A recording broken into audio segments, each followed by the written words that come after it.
నమస్తే, welcome to our channel. నేను భానుశ్రీ. కొత్తగూడెం జిల్లా నుంచి కోనేరు చిన్ని, అదేవిధంగా పాయం వెంకటేశ్వర్లు కూడా నిన్న అధికారికంగా సీఎం రేవంత్ రెడ్డితో భేటీ అయ్యారు. ఇక అదేవిధంగా అక్కడ ఉన్నటువంటి కొత్తగూడెం నియోజకవర్గంలో ఉన్నటువంటి సమస్యలు ఏంటి, అక్కడ ప్రజలు ఏ విధంగా ఇబ్బందులకు గురవుతున్నారు, ముఖ్యంగా అక్కడ జిల్లావారి సమస్యలు ఏంటి, నియోజకవర్గంలో ఉన్నటువంటి సమస్యలు ఏంటో కూడా రేవంత్ రెడ్డికి వివరించినట్టుగా తెలుస్తోంది.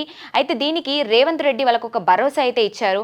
ఏదైతే అక్కడ మరిన్ని అభివృద్ధి కార్యక్రమాలు చేపడతాను, నేను మరింత కూడా ప్రజల సమస్యల్ని తెలుసుకునే విధంగా కూడా పనిచేస్తానంటూ వీళ్ళకి ఒక భరోసా అయితే కల్పించారు, ఒక హామీ ఇచ్చినట్టుగా కూడా తెలుస్తోంది. ఏదైతే కోనేరు చిన్నికి కావచ్చు, ఇక పాయం వెంకటేశ్వర్లకు కావచ్చు, ఏం చెప్పారా అంటే అక్కడ కాంగ్రెస్ పార్టీ మరింత బలోపేతం చెందాలంటే పార్టీ కోసం మరింత వేగంగా కూడా పనిచేయాల్సి ఉంటుంది. అందుకు పార్టీ బలోపేతం కోసం మీరు పనిచేయాల్సి ఉంటుంది.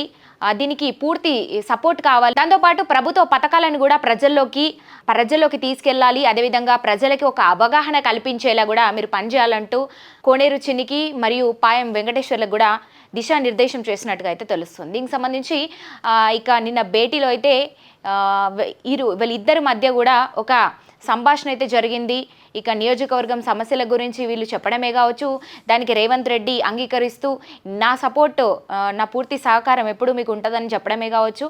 దాంతోపాటు కాంగ్రెస్ పార్టీ బలోపేతం అవ్వాలంటే కూడా మీ సపోర్ట్ కూడా మాకు మరింత కావాలంటూ కూడా ఇక అడగడం అయితే జరిగినట్టుగా తెలుస్తోంది. చూసారు కదా, మరిన్ని అప్డేట్స్ కోసం చూస్తూనే ఉండండి సీఎం టుడే.